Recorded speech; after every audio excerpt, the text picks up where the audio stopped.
Saudações jurídicas! Bem-vindos à nossa segunda Masterclass sobre demandas trabalhistas acidentárias. Antemão, eu queria registrar minha felicidade pelas mensagens que eu tenho recebido acerca da primeira aula. Então, já quero registrar que se você não conseguiu ver tudo, veja novamente, vai ficar disponível por um tempo, então aproveite, porque é uma continuação. Então, se você deixar de ver a primeira aula, eu vou tocar em alguns pontos hoje que faz sentido para quem já assistiu. Então, corre lá, assiste e depois vem para essa segunda aula. Só recapitulando o que falamos na aula anterior, falamos de mindset, falamos de propósito, falamos também dos clientes, das fontes dos clientes, como a gente constrói aí a nossa autoridade como advogados especializados em demandas trabalhistas acidentárias. E hoje vamos falar em aspectos um pouco mais práticos dessa atuação, que eu quero levar vocês de acordo com minha própria experiência e prática, que é a pesquisa para a base para a construção da minha tese, seja minha petição inicial ou seja minha defesa. O primeiro lugar onde eu observo e a tendência, onde eu vejo qual é a melhor linha de raciocínio ou a tese argumentativa é na jurisprudência. Antes disso, eu queria lembrar vocês que nós estamos falando de causas que são especializadas, são causas que muitos escritórios denominam, e como assim eu também o faço, que são causas estratégicas. Ou seja, essas demandas trabalhistas acidentárias são causas ideais para aqueles advogados que não querem mais ficar ou não querem trabalhar com contencioso de massa, com um monte de peças, um monte de prazos, que você não vai ter que pensar muito, porque basta que você construa uma tese e você vai poder aproveitar para os demais processos. Nesse caso aqui, estamos falando de teses únicas. Vai demandar um tempo para que você desenvolva sua petição, sua tese defensiva, não é do dia para a noite, a não ser que você queira fazer um trabalho de qualquer jeito, porque você precisa estudar o caso, precisa investigar, especialmente no âmbito de reclamadas. Eu costumo fazer uma investigação, não sei vocês se gostam de assistir filmes policiais que eles colocam um emaranhado de informações numa lousa e vai investigando cada ponto para ligar as informações e chegar aos verdadeiros culpados. Eu também gosto de fazer isso. É claro que eu não faço todo aquele, coloco aquela linha, eu faço fictício, né, no meu pensamento, mas eu faço todas as anotações, porque existem detalhes que vão fazer toda a diferença nessas demandas. E é sobre isso que eu quero falar para vocês. Então, se vocês estão aqui comigo até agora, é sinal que vocês querem fazer uma advocacia diferenciada, uma advocacia que eu até me ouso chamar como advocacia boutique, que pega poucas causas, mas causas rentáveis, causas que vale a pena você se debruçar, ficar um mês estudando, preparando uma inicial para ajuizar, ou assim que recebe a notificação de defesa, senta e prepara toda a tese defensiva, toda a apresentação para mostrar para a empresa qual a sua linha de raciocínio para se defender naquela situação. Então, vamos juntos. Aqui, primeiramente, eu queria até abrir a tela do TST, que é o principal site de pesquisa. Não sei como que vocês fazem, mas eu recomendo e eu faço assim. O principal site, o primeiro site de pesquisa de jurisprudência que eu procuro é o TST. Por quê? Porque o que o nosso tribunal maior, o que a nossa corte máxima aí, trabalhista, está decidindo acerca daquele tema, vai repercutir, porque em que pese o tribunal em que eu atue possa ter decisões desfavoráveis, o juiz de primeira instância acompanhe as decisões do meu tribunal, eu pesquiso o TST, porque eu falo, olha, lá eu tenho uma esperança. É claro que para fazer um recurso de revista, por divergência jurisprudencial, por exemplo, eu não posso trazer aí decisões do mesmo tribunal. Mas, enquanto nós estamos ainda cuidando do nosso alicerce processual para começar a fazer a nossa petição, o primeiro ponto, se existe aí algum atalho, esse atalho é pesquisar no TST. E A aba de pesquisa de jurisprudência do TST mudou e, no meu ponto de vista, mudou para melhor, porque nós temos informações interessantes lá. Eu quero abrir aqui com vocês para que a gente possa ver juntos. Deixa eu ver se eu consigo abrir. Aqui nós abrimos a tela do TST, nós temos aqui, você vai digitar o que você quer que na sua ementa tenha. Eu sempre coloco as aspas para limitar a pesquisa, porque se eu deixo aberto, ele pode pegar palavras por aproximação e não encontrar as decisões que de fato me interessam. E eu coloco aqui doença ocupacional. Coloco aqui também, dá um espaço, danos morais. Que temos também pensão. Pensão. O interessante dessa aba de pesquisas não é somente esses termos. Aqui nós temos, quando você quer por aproximação, você pode colocar aqui, aí vai contendo qualquer palavra. A novidade é esse, sem conter as palavras, ou seja, se eu não quero que encontre decisões com determinada palavra, eu coloco aqui. Então, a pesquisa vai eliminar e vai economizar um tempo gigantesco. Outro lugar, aqui eu não tenho nenhuma palavra negativa que eu queira retirar da minha pesquisa, mas, por exemplo, na ementa eu quero que tenha doença ocupacional, por exemplo. Aqui você pode deixar marcado, eu costumo deixar, mas se você quiser uma pesquisa mais direcionada, você pode colocar nos acordos, decisões monocráticas, porque aí serão as decisões que têm um texto grande, que você consegue ler qual foi a fundamentação utilizada pelos ministros e te ajuda demais. E você coloca em pesquisar e vai encontrar todo o que eu preciso dentro dessas palavras que eu procurei pesquisar aqui.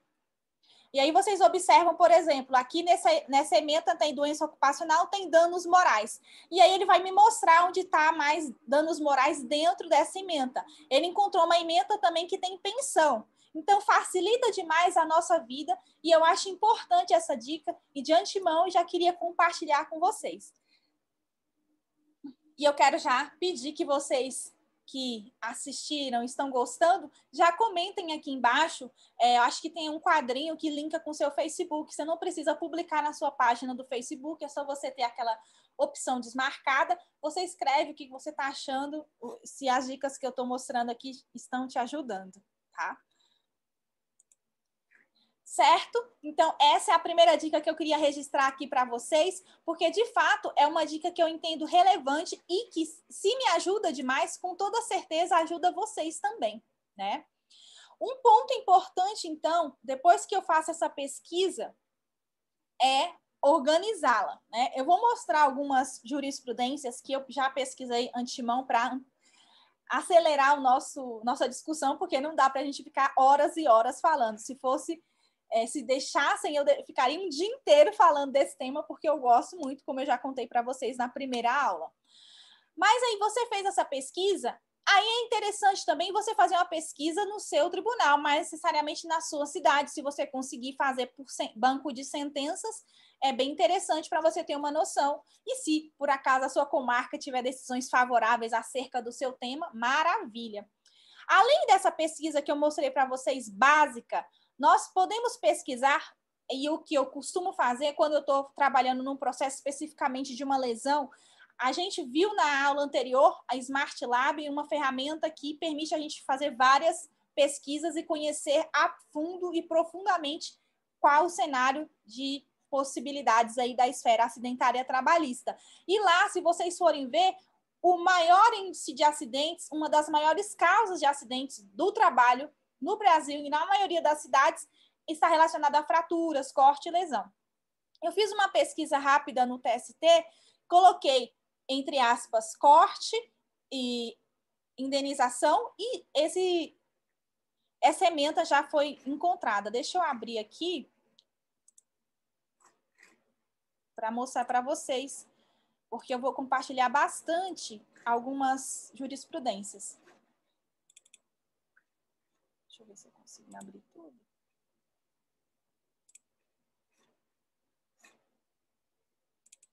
Aqui nós temos, então, a jurisprudência que indica que eu utilizei como pesquisa o corte. E aí, um acidente de trabalho, corte no dedo polegar esquerdo e a empresa foi responsabilizada pelo pagamento de indenização de cunho material e moral.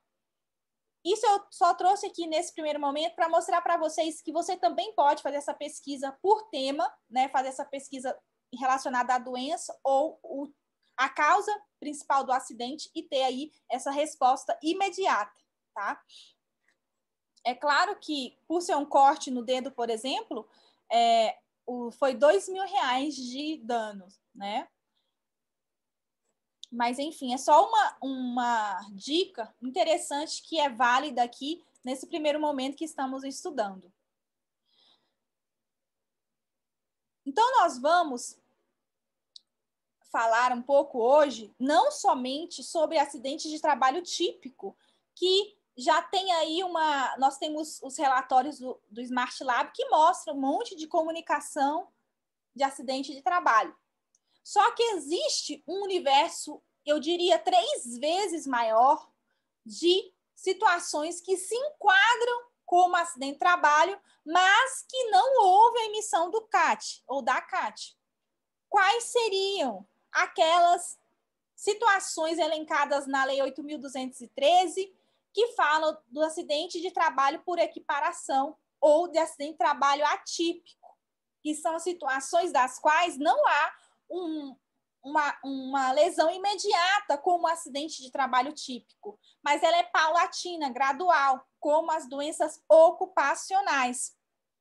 E por doenças ocupacionais, nós temos uma divisão feita pela legislação previdenciária que destaca as doenças profissionais das doenças do trabalho, né? Como que a gente pode trabalhar com essas duas informações? Antemão, antes de já entrar aqui ao conceito e trazer para vocês jurisprudência que fala acerca desses temas, para vocês entenderem qual é a tendência, especialmente do TST, a gente precisa rememorar o conceito de acidente de trabalho, porque no âmbito previdenciário está lá no artigo 19, né, da Lei de Benefícios, que eu não vou ler o artigo para não ficar cansativo. Mas entre as informações que lá estão constantes, indica que somente pode sofrer acidente de trabalho um empregado, né, excluindo aí os trabalhadores autônomos, por exemplo. Esse raciocínio é aplicável aí no âmbito previdenciário. Está aqui mais uma diferença entre o âmbito trabalhista e previdenciário, porque no âmbito trabalhista nós podemos sim fazer constar essa patologia, como essa situação, melhor dizendo, como acidente de trabalho. E aqui nós vamos ter, eu vou compartilhar com vocês um julgado recente do ano passado que traz aí essa situação, mostrando que para nós, na esfera trabalhista, não importa a condição ou qualidade perante a Previdência Social. Aqui nós temos um acidente de trabalho com óbito, né? Infelizmente, o trabalhador morreu no trabalho. E aí, a empresa foi responsabilizada pelo acidente, tá? E teve que pagar as indenizações, tá bom? Importante lembrar que esses julgados eu vou compartilhar com vocês, tá? Até o final do vídeo eu explico como que vocês podem fazer para ter acesso a esses julgados. Mas, antemão, já quero destacar uma diferença importante entre a responsabilização trabalhista e previdenciária. Eu tive a ousadia de cunhar aqui um conceito sobre acidente de trabalho, né, para fins trabalhistas. Por quê? Porque eu entendo que, como já vimos uma primeira diferenciação entre os institutos, entre a interpretação do instituto no âmbito laboral e no âmbito previdenciário, o acidente de trabalho é o infortúnio. Por quê? Porque, de fato, é algo que não se espera. Acidente não é algo planejado, né? Então, eu não quero me acidentar, não desejo que aconteça isso com ninguém. Então, existe aí essa situação que foi de surpresa. Então, é evento inesperado, é um dano que provoca um dano, obviamente. E eu acrescentei ocorrido antes, durante e depois do expediente de labor. Por quê? Porque nós temos aí o acidente de trajeto, né? Nós tivemos aquele vai e vem, é acidente, não é acidente, a MP caiu, portanto, continua sendo acidente. E mesmo durante o intervalo, aquele horário em que o empregado não está trabalhando, mas ainda assim nós vamos ver na legislação previdenciária que lá consta se ocorreu um acidente de trabalho, quando o empregado está lá almoçando ou está no seu intervalo, também pode configurar acidente por equiparação. Então, eu coloquei esse conceito com o objetivo de abranger todo esse cenário. E um fato importante que deve ser, mas decorrente do trabalho desempenhado. É preciso que mostremos a relação entre o trabalho e entre o acidente, porque se não tiver relação, nós não vamos falar aqui em acidente de trabalho.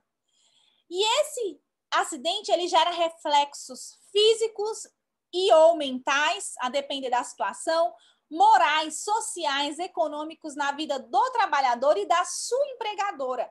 Físicos e mentais, por quê? Porque pode ocorrer uma lesão corporal ou uma perturbação funcional, no caso de uma doença, portanto, existe um reflexo aí que gera um dano para a pessoa, no caso acidentado. Também tem reflexos morais, porque abalam o psicológico, aí nós vamos entrar nos danos extrapatrimoniais. Ainda nós temos reflexos sociais por conta especificamente dos efeitos relacionados à previdência social, que vai ter que amparar essa pessoa, pode até pedir aí a ajuização regressiva contra a empresa para pleitear o ressarcimento, o INSS faz isso, eu tenho alguns processos nesse tema. E principalmente social, na vida social do indivíduo, até que ele se recupere e possa integrar a sociedade, participar da comunidade, como ele antes fazia, antes do incidente, também repercute aí na esfera.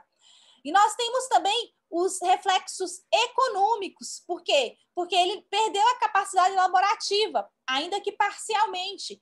E, portanto, ele precisa ser indenizado nessa parte que perdeu. E a empresa também vai ter reflexos econômicos, e aí de natureza trabalhista, civil, tributária, previdenciária, enfim, diversos efeitos econômicos que ela vai ter que arcar ao longo aí desse pagamento, dessa indenização, tá?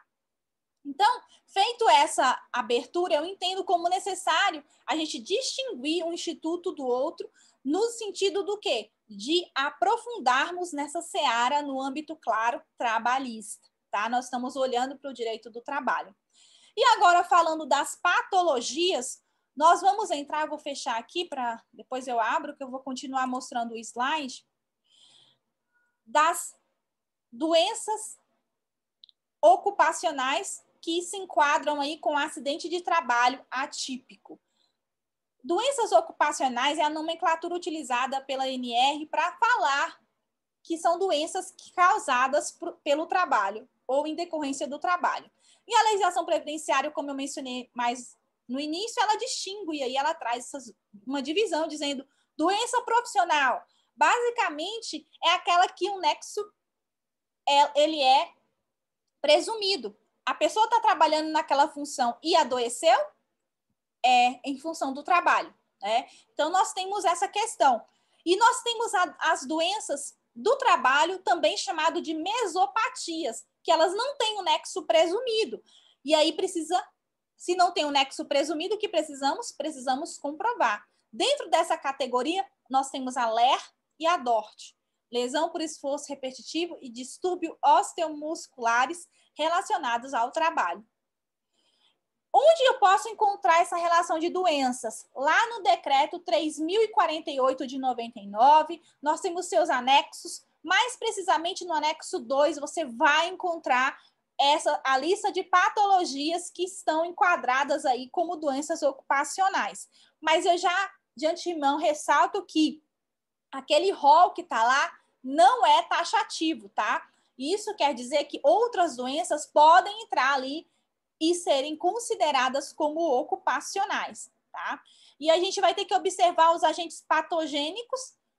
Em alguns casos, nós temos lá a lista de doenças, onde se trabalhar com aquele agente e tiver aquela doença, nós temos a presunção aí da existência desse nexo, portanto, acidente de trabalho atípico, que você vai observar lá no decreto. Não tem como também eu falar de tudo que está ali, porque é muito grande, mas eu convido você que ainda que não mexeu ou nunca mexeu, abriu o decreto 3.048, a ir lá direto nos seus anexos e verificar essas doenças para você ter uma noção, inclusive, do que a lei dispõe.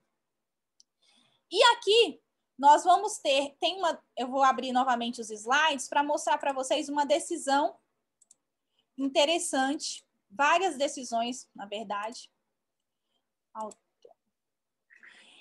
Esse julgado, esse acórdão do TST, ele foi através de um mandado de segurança, né, em que a empregada estava lá, ela tinha sido demitida e buscava sua reintegração, que não foi concedida em sede de tutela lá perante as varas de origem. Ela apresentou, então, um mandado de segurança, que também acompanhou a decisão denegatória, e chegou ao TST. E o TST reconheceu a ordem, concedeu a segurança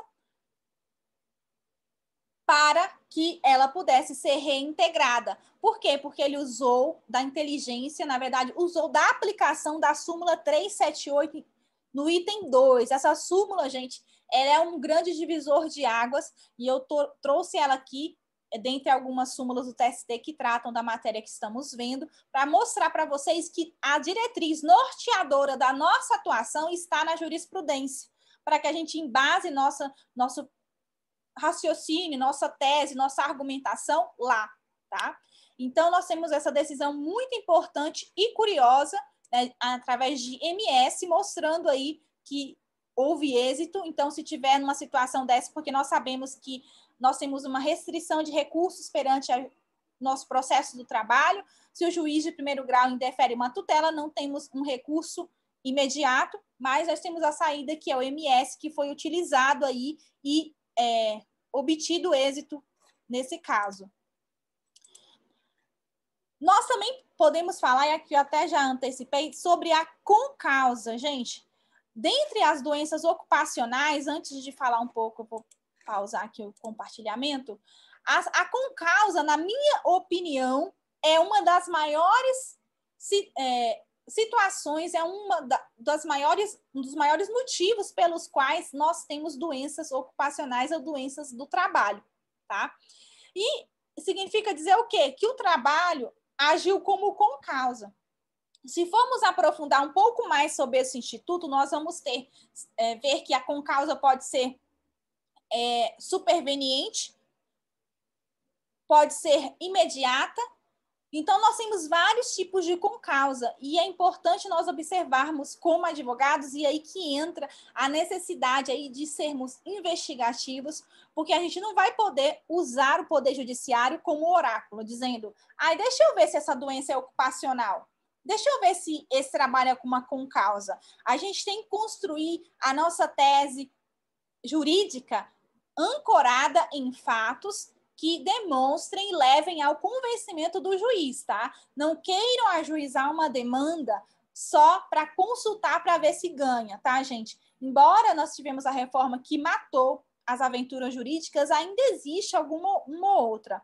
Quando eu não tenho uma convicção, os elementos, os documentos, as provas trazidas pelo cliente não me permitem concluir, para que eu confie que aquela tese jurídica tem fundamento, eu pego e faço um procedimento que é o procedimento da ação preparatória, lá, pedindo primeiro que se faça a perícia para obtendo uma vez o resultado da perícia, e aí eu ajuizo uma ação que vai dar ensejo aí aos pedidos de indenização.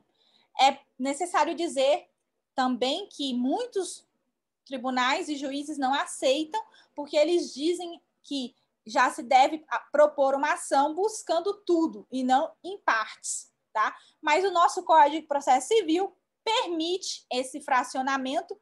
É claro que nós tivemos várias mudanças no nosso Código de Processo Civil, mas ainda persiste essa possibilidade, E é o que eu tenho feito nos casos de doença ocupacional, em que eu estou pela parte autora e que eu não tenho subsídios, ou no caso de concausa especificamente, muito forte, que me permitem aí confiar de que a perícia vai vir positiva. Então, é melhor pecar pelo excesso e promover essa ação antes da ação com os pedidos de doença aliás, pedidos de indenização.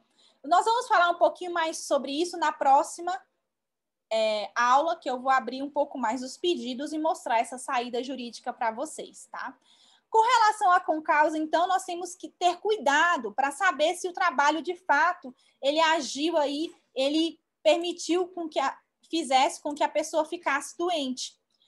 Basicamente, o que eu entendo por concausa, e aí foi um conceito que eu aprendi mediante muito estudo dessa matéria, que a concausa ela vai mudar a história da doença, né? Ela vai provocar um agravamento. Por exemplo, se a pessoa tinha uma doença X e pelo histórico da doença, estudando a doença, e aí eu já abro até uma dica bacana que eu faço uso, tem vários sites de pesquisa científica como Cielo, que trazem estudos de especialistas, doutores, sobre esses temas, especialmente de doenças. Então, sempre quando eu estou diante de um caso assim, eu já vou pesquisar na Cielo e pesquiso lá os estudos. E aí lá tem muitos estudos explicando. Uma pessoa que tem uma doença X, ela demora 5 anos para apresentar um sintoma X. Eles fazem uma pesquisa e tudo mais, um estudo, então você consegue saber se o seu cliente tem essa mesma doença, mas em 2 anos ele já apresentou aquele sintoma que seria em 5, tem alguma coisa errada e você consegue construir um raciocínio mostrando a existência dessa concausa, porque o trabalho agravou, ele antecipou um resultado da doença, ele mudou o histórico, a história da doença, antecipando aqueles efeitos que ele só teria lá mais para frente, lá futuramente. Com relação ao concausa, nós temos vários julgados, tá? Eu fiquei tentada a juntar e falei, não, eu vou pegar um de cada, porque nosso tempo é curto, e aqui é uma breve explanação do universo das demandas acidentárias. Nós tivemos aqui também o julgado do TST desse ano já, tá? De semana passada, trazendo essa situação de concausa, que ele fala que o trabalho atuou como concausa. No tribunal tinha havido a fixação no valor menor, e aí o TRT fixou no valor menor e o TST veio, majorou a condenação, né? Conclui-se que o quantum de beato fixado no TRT não atende os postulados da razoabilidade, da proporcionalidade, notadamente em face da condição econômica do ofensor e o caráter punitivo e pedagógico, provimento jurisdicional, razão pela qual majorado para R$30 mil. E aqui, gente, eu já abro uma coisa também muito importante, porque muita gente fala, puxa, é matéria de prova, é laudo pericial, não tem. Gente, nós temos aí algumas saídas para levar o TST. Vocês estão vendo que eu estou trazendo julgado só do TST para mostrar para vocês que eles apreciam, sim, tá? Ah, mas eles não vão apreciar o mérito da causa, só aspectos de direito. Você tem que mostrar para eles que isso é um aspecto de direito. E eles vão ter que analisar o mérito de qualquer jeito na hora que eles forem apreciar o seu caso. Nesse caso, eles acabaram vendo, porque eles viram, né, que não atendeu esses critérios. Como não atendeu? Então, eles tiveram que analisar o processo, tá? Então, você precisa construir aqui, eu já deixo uma dica, a petição inicial ou a tese defensiva, pensando no RR, tá? Pensando no recurso de revista. Por quê? Porque o seu tribunal pode não acolher a sua tese. E aí você tem que buscar no TST uma reforma, tá? Buscar lá uma decisão favorável.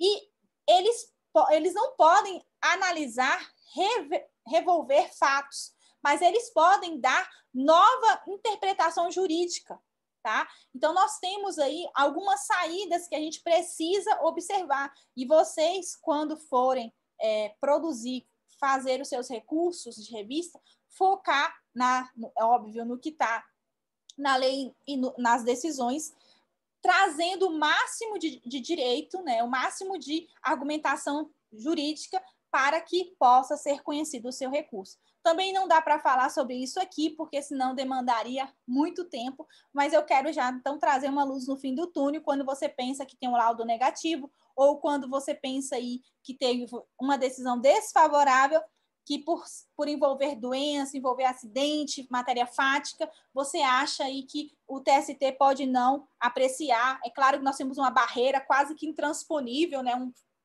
São vários vidros, várias blindagens, né, para você chegar ao TST, mas é possível chegar. Graças a Deus eu tenho um histórico positivo aí de recursos de revistas conhecidos, inclusive até faço alguns recursos para uns escritórios parceiros, mas é importante já pensarmos aqui num possível RR, tá? Não é falar assim, Gisele, então você tem que... A gente tem que trabalhar com o que nós temos e também ter os pés no chão, no sentido, você acredita na sua causa, só que não depende exclusivamente de você, tem todo um contexto, né? Tem toda uma história, um processo é um jogo de xadrez, você não sabe quem vai levar. Então, você precisa ter em mente isso. E na próxima aula, inclusive, eu vou falar de alguns fundamentos que devem amparar aí a sua petição inicial, porque se tiver algum recurso, você argumentou, trouxe todos os argumentos de direito aí para que você possa alavancar e ter sucesso em seu eventual recurso, se for necessário, obviamente. Um outro ponto muito importante também acerca das demandas acidentárias, gente, diz respeito às doenças degenerativas, tá? Nós temos aqui que, assim, a lei de benefícios, no artigo 20, fala lá, traz lá o rol de doenças e de situações que não são consideradas acidente de trabalho. Eu vou fechar isso aqui, porque senão vai interromper o raciocínio. E aí fala, doença degenerativa é a primeira. E quando a gente pega um laudo pericial que vem lá falando doença degenerativa, não tem responsabilidade, portanto, não tem nenhuma das indenizações, a gente já fica, puxa, e agora? É a mesma coisa quando eu pego alguns documentos médicos, seja de clientes possíveis reclamantes ou defesa de reclamado, e eu vejo lá, doença degenerativa, já tem aqui uma situação desfavorável conforme a lei. Só que a gente tem que ter em mente, gente, que não é porque está na lei que aquilo não pode ser modificado, tá? Porque nós temos aí o que não é degenerativo? Vocês sabem o que é degenerativo? Todo dia a gente passa por um processo degenerativo, desde quando a gente nasce, né? A gente está envelhecendo, isso é um fato, isso é um processo degenerativo. Então, tudo na vida passa por um processo degenerativo, inclusive a pessoa. E mesmo que a doença seja degenerativa, a gente precisa mostrar que o trabalho, no caso de empregado, atuou aí como um motivo fazendo com que acelerasse o processo de degeneração, por exemplo, ou agravasse a própria doença, né? E assim como eu mostrei para vocês decisões aí de doença ocupacional, decisões mostrando que há aí a possibilidade de reconhecer acidente de trabalho de trabalhador autônomo na esfera trabalhista, com relação à doença degenerativa, nós também temos decisões do TST, tá? E eu trouxe uma decisão também recente do ano passado que mostra aí essa possibilidade. Nós temos aqui essa situação que a pessoa tinha incapacidade de 18% e o trabalho atuou como com causa, tá? Era uma doença degenerativa. E houve esse agravamento em função do trabalho e foi reconhecido aí essa situação, inclusive também em sede de recurso revisto, tá? E aí a pessoa, obviamente o recorrente, o reclamante, obteve êxito, apresentou o agravo de instrumento para destrancar o recurso revista, o recurso revista foi conhecido e foi provido, tá? Aqui, ó, recurso revista conhecido e provido. Isso foi em maio de 2020, o ano passado, mostrando aí a possibilidade aí e um leque de situações que a gente pode conseguir êxito atuando no âmbito de reclamantes No âmbito de reclamadas, eu diria que já existe aí um ponto favorável, porque a lei já traz aí que doença degenerativa não é acidente de trabalho. Então, já é uma tese defensiva que eu acho que todos vocês que advogam para a empresa usam como fundamento, mas nós temos que ver a situação, como eu disse na aula anterior, na primeira aula, ver a situação em 360 graus, para a gente ter uma visão geral de tudo que está acontecendo, tá? Então, nós tivemos essa decisão importantíssima, mostrando aí para nós que é possível que, mesmo sendo doença degenerativa, seja reconhecida a natureza acidentária e seja devida todas as indenizações pertinentes, que nós também vamos falar mais um pouco na aula que vem. Para fechar esse contexto da jurisprudência, eu também trouxe aqui para vocês algumas súmulas do TST que falam sobre isso. Porque, assim, gente, nós temos a nossa CLT, nós temos os artigos que falam da segurança do trabalho, da responsabilidade da empresa, 157, por exemplo. Nós temos vários artigos que mencionam isso, mas acerca do tema específico do acidente de trabalho, nós não temos dentro da CLT um artigo que fale especificamente, tanto é que a gente se socorre lá da lei de benefícios, a gente está se socorrendo aqui da jurisprudência, porque eu estou mostrando para vocês que é uma das fontes mais importantes aí para embasar as nossas teses jurídicas, e também das decisões sumuladas do nosso TST. Nós temos algumas súmulas que devem nortear a nossa atuação, como, por exemplo, essa súmula 46.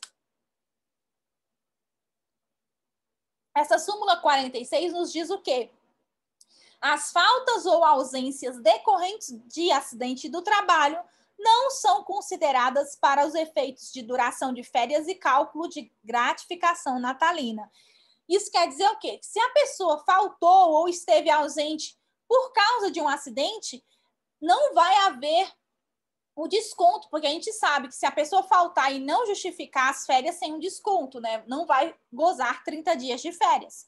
E o mesmo acontece para o 13º, mas no caso de acidente de trabalho, isso não acontece. Então, já fica uma resposta no caso da empresa aí, especialmente, que é a que mais nos questiona acerca disso. Nós temos ainda a súmula 440. Eu não coloquei em ordem, gente, cronológica, porque eu separei por ordem de importância, que eu reputo importante aqui. A 440 fala dos direitos que tem um empregado que está afastado, seja em auxílio-doença ou aposentadoria por invalidez em decorrência de um acidente de trabalho. E aí nós temos essa súmula que fala: assegura-se o direito à manutenção do plano de saúde ou de assistência médica oferecido pela empresa ao empregado, não obstante suspenso o contrato de trabalho, tá? Então, aqui já temos uma resposta também comum. Ah, eu preciso continuar pagando plano de saúde ou assistência médica? Precisa, se estiver nessa hipótese aqui de acidente de trabalho, tá? Temos a súmula também 396, que fala sobre a estabilidade provisória, mais precisamente sobre a reintegração, tá? E aí ela fala: exaurido o período de estabilidade, são devidos ao empregado apenas os salários do período compreendido entre a despedida e o final da estabilidade, não lhe sendo assegurada a reintegração de emprego. Por exemplo, a pessoa foi demitida em janeiro de 2020, nós estamos em fevereiro, né? Então, já teria exaurido os 12 meses e, portanto, se ela ajuizar a ação, ela vai ter direito aí ao pagamento dos salários. E também um ponto importantíssimo, porque em algumas ações os advogados acabavam não colocando o pedido da indenização, né?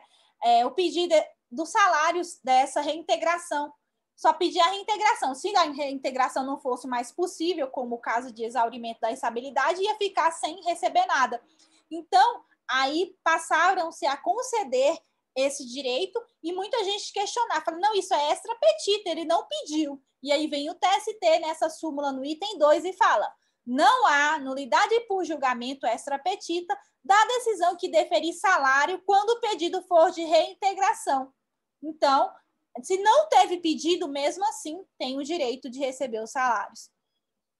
E, por fim, tem a súmula 378 do TST, que, para mim, é uma súmula muito importante. Todas as outras são, mas essa nos traz aí uma informação relevantíssima e que muita gente desconhece, tá?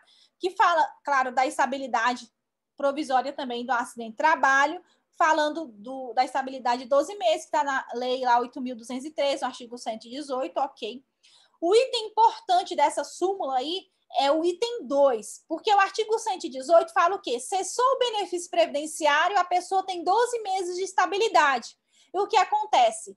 Se a pessoa não usufruiu de benefício previdenciário, a empresa fala, então não tem estabilidade, porque não teve concessão, o INSS não reconheceu. Só que aí vem o item 2 dessa súmula que fala, né, que de fato são pressupostos da estabilidade o quê? Afastamento superior a 15 dias, porque aí vai receber pelo INSS, e a consequente percepção do auxílio doença acidentário. Esse é o pressuposto da estabilidade. Só que, se for constatada somente após a demissão, que é o caso que acontece, a existência de uma doença profissional, e aqui leia-se doença ocupacional, tá, gente? Porque se a gente for levar ao pé da letra o conceito legal aí da lei de benefícios, a gente vai ter que doença profissional aí vai abranger apenas aquelas com a presunção de nexo. Aqui, doença ocupacional que guarde a relação entre a causalidade com a execução do emprego. Portanto, foi constatado que a pessoa tem alguma doença profissional, uma doença ocupacional, depois que ela foi demitida, ela vai ter direito a essa estabilidade, tá? E aí é o que acontece, muita gente não sabe, por isso que eu até brinquei na aula anterior da existência dessa estabilidade. Vale lembrar que aqui essa estabilidade, ela é voltada para a doença, tá? E não acidente típico em si, mas de doença mesmo, tá? E aqui nós temos um item 3 que fala da garantia provisória aí de emprego, mesmo no contrato por prazo determinado, que também foi uma inovação aí dessa súmula que também causou grande discussão e ainda causa, tá? Esses pontos, então, são de enorme importância e você, como advogado militante na esfera acidentária trabalhista ou trabalhista acidentária, como você quiser chamar, precisa saber, tá? Você precisa saber, você precisa estar atento às decisões do TST, porque certamente elas vão te ajudar a fundamentar a sua tese jurídica para que você tenha êxito na sua demanda, tá? Então, por fim, eu queria agradecer e registrar meus agradecimentos a todos vocês que estão me acompanhando na Semana das Demandas Trabalhistas Acidentárias. Está sendo muito gratificante para mim fazer essas aulas. E eu queria registrar que na próxima Masterclass a gente vai falar da atuação em si e eu vou revelar algumas situações que eu entendo como um segredo para a atuação nas demandas acidentárias, tá? O material, esses slides, eu vou disponibilizar no meu canal lá no Telegram a partir de sexta-feira, tá? Então, você que quer receber, manda um direct para mim no Instagram, que eu vou mandar o link do Telegram e você entra lá, que até sexta-feira eu disponibilizo esses slides, trazendo aí esses julgados que podem ser muito pertinentes, tá? E eu até brinco que assim, eu encontro um julgado que pode ser útil para mim, eu já salvo, porque eu não sei vocês, mas quando eu estou procurando, eu nunca encontro na internet. Coloco todos os termos, não estou achando, então eu já deixo salvo ali. Então é sempre bom nós termos um banco de decisões, um banco de jurisprudência para consultar quando for necessário. Muito obrigada a vocês por estarem comigo mais uma vez e até amanhã. Amanhã temos a cereja do bolo. Um beijo para vocês.